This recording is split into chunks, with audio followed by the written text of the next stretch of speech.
You know, one of my favorite lessons that I've learned is that often the thing that's holding you back is something you're holding on to. In those moments, I think about the future, and because there's certain things that I just don't enjoy doing, right? And so to get me through those moments, I have to visualize where I'm gonna be and where I'm going and actually believe it. Not just say it, but actually believe it. When you're winning and you're succeeding, there's this idea that everything is right. There's this idea that perfection is now presenting itself and life moving forward is gonna be just an easy road. And it's not until you're in that position where you expect perfection and you think that you start to see the true problems and flaws really present themselves. It's not what happens out there that makes a difference in your life. It's what goes on between your own two ears. Now that's what makes the difference. One of my favorite lessons, the idea that something that's holding you back is you're holding on to it. So whether it's a grudge, like you're saying, the grudge monster, or a feeling or an emotion or an idea, that you're not allowing it to let go when it no longer serves you. And being able to walk away from that requires real strength and courage. That became an 8-year journey where, looking back now, I was at my most miserable because I didn't address how I felt. And now in business and everything I do, I reassess. But I didn't have a growth mindset back then.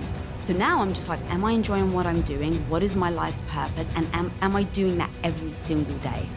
I had to get to a place to where I was looking in the mirror and I was proud of what I was looking at. And I was okay with checking myself. I was okay with pointing out my flaws. I was okay with knowing what I do well and what I do wrong.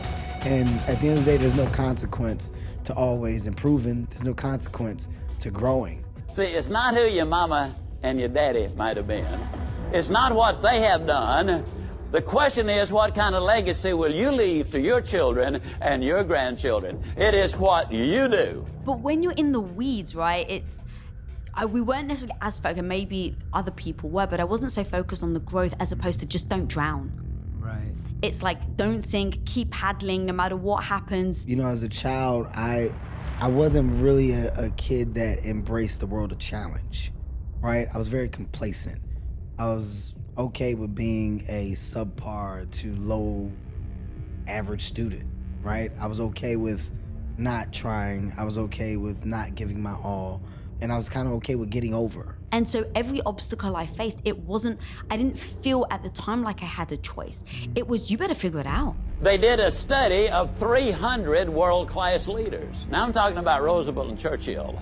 I'm talking about Martin Luther King and Mahatma Gandhi. I'm talking about Clara Barton and Helen Keller and Mother Teresa, world-class leaders, 300 of them.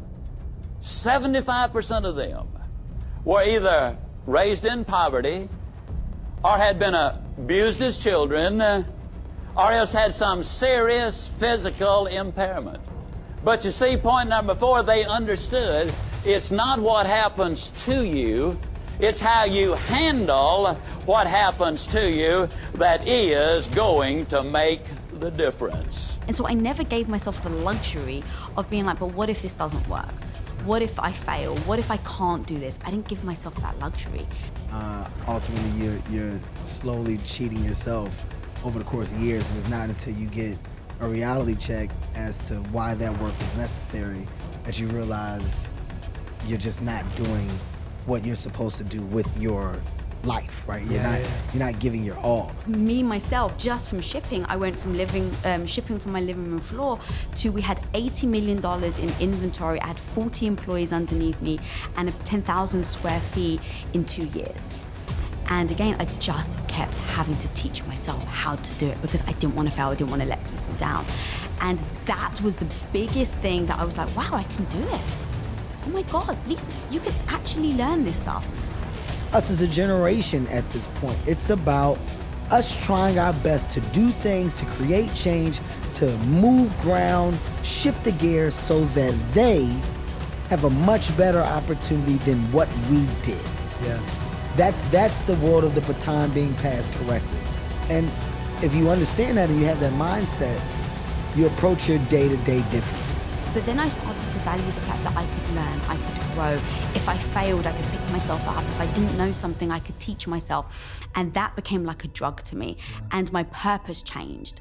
And that was when I realized I really like this. I really want to do more of this. When you're constantly in the space of not realizing or noticing your world, your reality, because you're living in what appears to be someone else's, well, your shit is never gonna be right.